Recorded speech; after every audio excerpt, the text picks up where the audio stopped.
Today we're going to be going over this solar panel stand and how it is super affordable when compared to other solar panel stands. This setup for 5 solar panels would normally cost over $500, but today I'm going to show you how I did that at a fraction of the cost.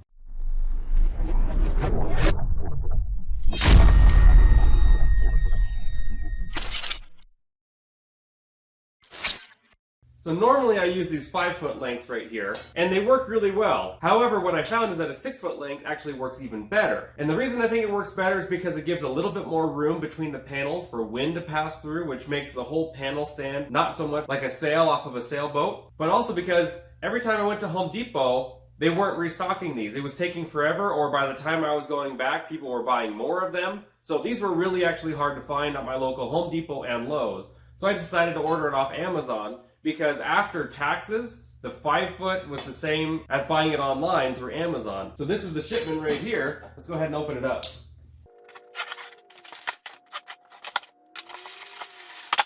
Okay, so we definitely got the 6-foot in here. Let's open it up.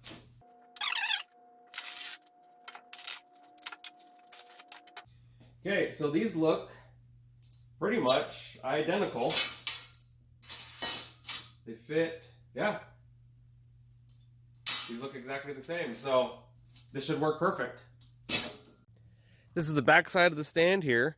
You can see I've got a 5-foot length and a 6-foot length crossbeam here. I find that either works fine, but I actually really like the combination of a 5 and a 6-foot because it allows me on really windy days to make this small section here come closer together, which then expands the whole width, and then I can actually put a lot more wind space in between these panels so it doesn't flop around like a sail. So for the actual panel stand here, you have to get the 41 inch because this comes in a 22 inch and a 41 inch. And obviously the 22 inch section just isn't long enough. The 22 inch section is designed for when the solar panels are actually turned on its side and going long ways this way, but that really doesn't work for my setup because I need to get at least 5 solar panels set up for my solar generator. Now what I love about this is during the winter the sun's at a steeper angle, and so I can make it so that these panels stick up more very easily, and then during the summer I can then lay them down a little bit more because the sun is higher up in the sky. And you'll notice here that this star knob and this star knob is slightly different.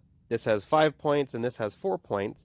And this is just the hardware that came with the stand here, and I really do like it. It does seem to work really well. And I've ordered 4 different sets of these because I want to have up to 2,000 watts of solar panels. And all of them came with the hardware, very easy to set up. So this is the back of the 4-point star knob, and I just use a flange nut because then it's self-tightening and I don't have to worry about a crush washer or anything like that. So the reason this setup would normally cost $500 is because this stand here is actually designed to go on each individual panel. And the problem with that is because this stand is usually $100, well, then this whole thing would cost $500 in order to set up the panels. And that wouldn't include fasteners to put the panels onto the actual legs here.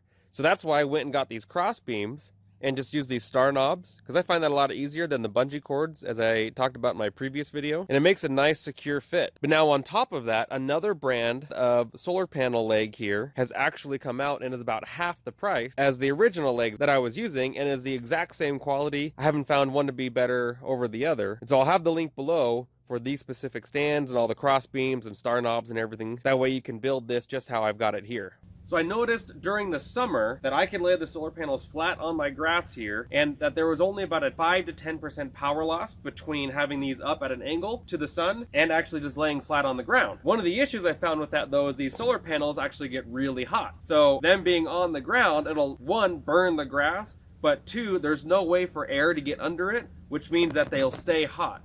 And solar panels work much better when they're cooler. You'll actually get a much higher output of energy when they're much cooler. During the winter though, if you were to lay these down, the sun is much lower in the sky, and so these laying down will be making much less energy than if they were up at an angle.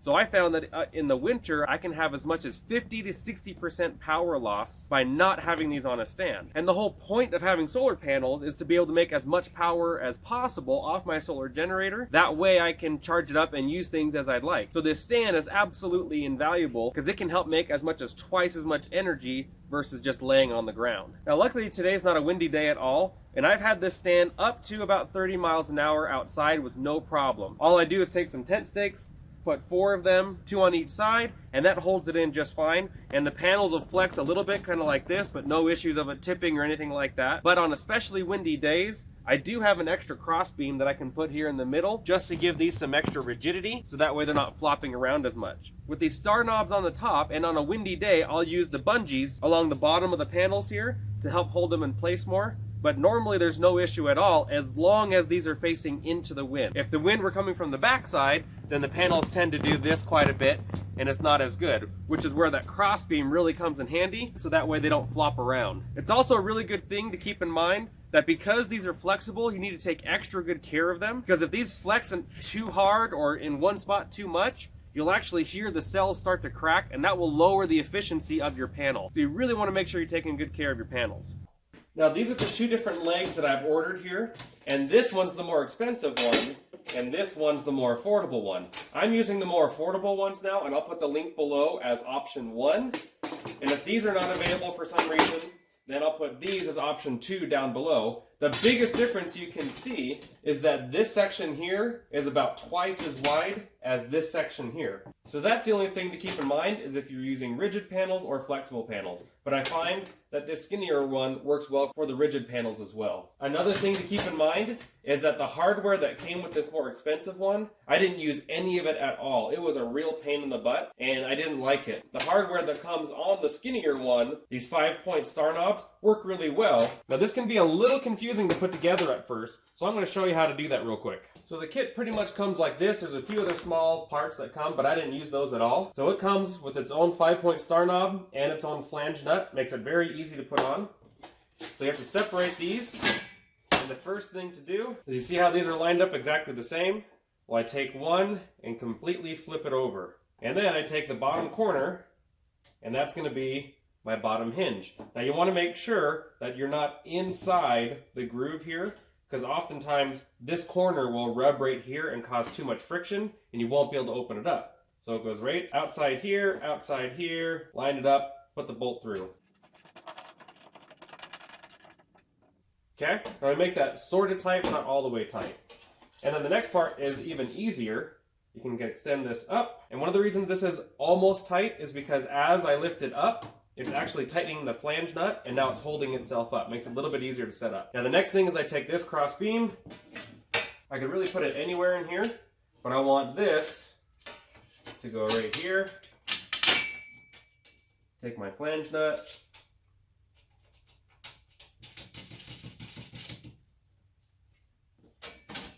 I take my other one.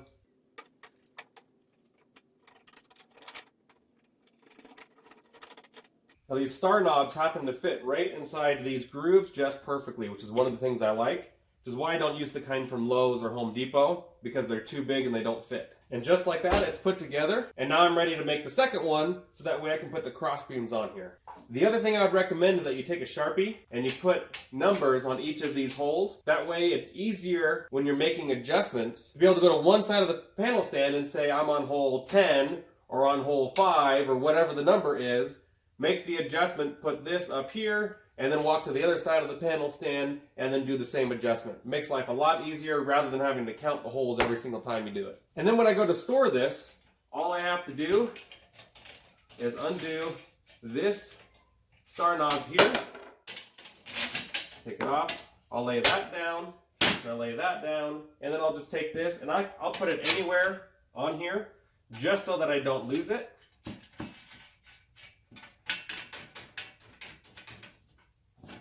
And I'll tighten these other ones up. And that's pretty much how I store it, just like that, and I put it right on the top of my shelves. The other thing that I really like about the stand is how light it is. Each of these panels are about 4 pounds, so I've got 20 pounds in panels, and I've got about 12 to 15 pounds in these cross beams and legs here. So it's really easy to pick up and take it inside.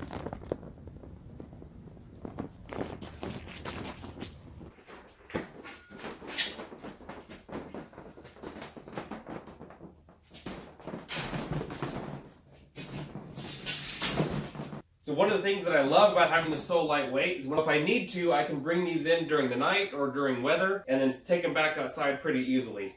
Now when it comes to solar panels specifically, you'll notice that this rigid panel is actually about 48 inches tall. The bottom is put into this little groove right here, and then you use one of the holes on the back, which is this right here. This will just barely fit right on that top rack, but you have to be careful using these star knobs on here, because once you get them threaded, they'll go in just fine, but they'll barely start to touch the back of here once the metal from the crossbeam is actually in right here. So they barely fit. You want to make sure that you're not pushing up into the back of this and cracking the cells.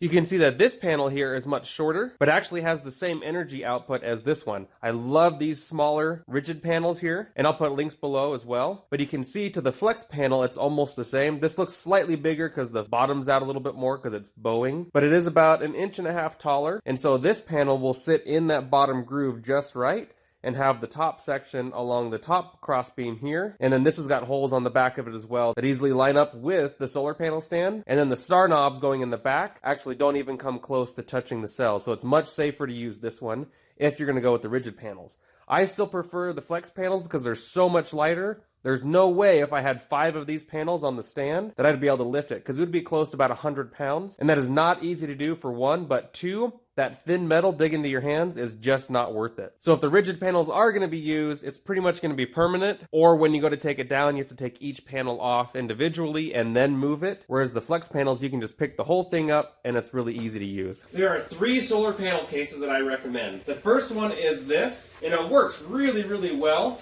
because it's extremely lightweight. It folds down when you're not using it. It'll easily hold up to about 30 to 40 pounds. The only downside is it does not have a shoulder strap, but it's very affordable, very easy. It keeps all the dust and water off, so I really do like it. And these come with the Titan solar generator kits. I've actually got 7 solar panels in here right now, and it works great. The other one that I recommend, and is actually my favorite one, is this one here. Now, it's got this extra lip, which makes it a lot easier when putting the solar panels in, because all I do is I lay this whole thing down, I unzip it completely, and then I take this top flap, put it all the way back, and I just lay the solar panels on the flap that's on the ground. And then once all the solar panels are there, I just pull the whole thing over the panels, and it's a lot easier to get in than this felt bag. And on the felt bag, they go in through the top, and on this bag, they go through the side. Now there's also a little pouch here, but the best part about it is I can easily put it over my shoulder, and this handle is right here at hand level. So I can actually put up to about 10 solar panels in here, which is about 40 pounds, and it's still very easy to move around. So this one's my favorite,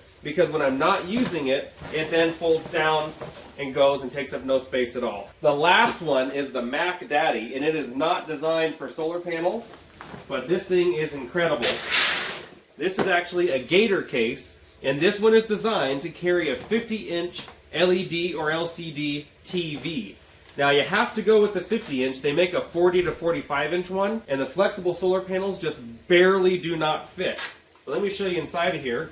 So it's got this big rugged handle, and I usually unclip one side. It's got zippers that go all the way down on both sides here. Makes it very easy to get into. What I usually do is just keep it slightly unzipped from the top here, flip it over, and just like that, I've got my solar panels. Now the coolest thing is every single edge of this has about an inch thick foam pad around it. And you can see right here, I've got this foam pad and this foam pad, and I've got 5 solar panels in here, and I've still easily got room for another 5 more. So this works extremely well. It just velcros down here in the back, just like so. And it's got this really big pocket right here, which I can fit all my cables and stuff like that. It's quite big, and this is also padded. The only big downside to this is this thing is crazy expensive, which is why it's not my favorite. I haven't found it to be an issue with the other cases, the panels getting knocked around to the point where they're breaking or anything. But if you need some extra padding, this is the way that I would go. And I'll provide a link to all of these down below the video as well. The other nice thing is this easily clips right back on, goes right over the shoulder, very easy to carry. It doesn't have a handle, just like this one here though. So it is all on the shoulder, but this one's a really great one to have around. Okay, I'm going to completely assemble the solar panel stand so you can see exactly how I put it together.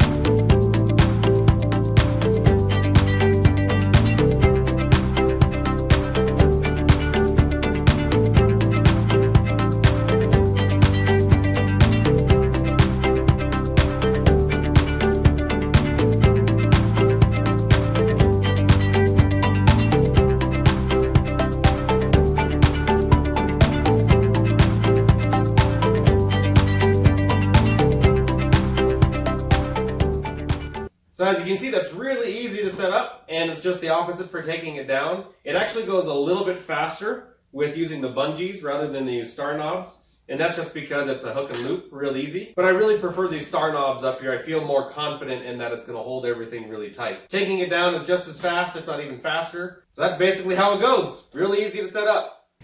Well, I hope you found this video helpful. I really do love this stand. It is absolutely invaluable to me. I highly recommend it. It breaks down easily, it's very lightweight, and it doesn't cost hundreds of dollars. I think all in all, the total price is right around $110 or $130, somewhere right in there. Doing that in order to make twice as much power is absolutely worth it. It's the same cost as getting a solar panel, and I think it's absolutely necessary. So whether it's a blackout, or it's camping, or RVing, van life, or whatever you could think of that you would need your solar panels, and you need to be able to prop them up, this system really works well. The other thing we didn't talk about is, because I don't have an example of it, is I've seen where people will take this same stand, and they'll put it, for example, on the side of a cargo trailer, and they'll literally bolt these bottom legs onto the side of the cargo trailer, and then whenever they get to their location, they then swing the panels up and then can use it to make power to their generator or whatever that way. So it's a very versatile stand, and I really, really like it. I hope you found this video helpful. If you did, please give me a thumbs up. I really appreciate that. I'd like to hear your thoughts on this stand. Is it something that you would use? How would you improve it? What would make this better? I'm always looking for ways to make this better. So please mention a comment below, and I'll be happy to take a look at that, as well as any questions. Feel free to comment below and I'll answer them. You can also contact me directly at info@poweredportablesolar.com, and I'll be happy to answer your emails there. And if you thought this was a great video, go ahead and subscribe. Click that bell so that way you get all the notifications of all the new videos and information coming out. And don't forget to share with your friends. I know there's other people who would love to hear about this, so like, share, subscribe. Thanks for tuning in, and we'll see you guys next time.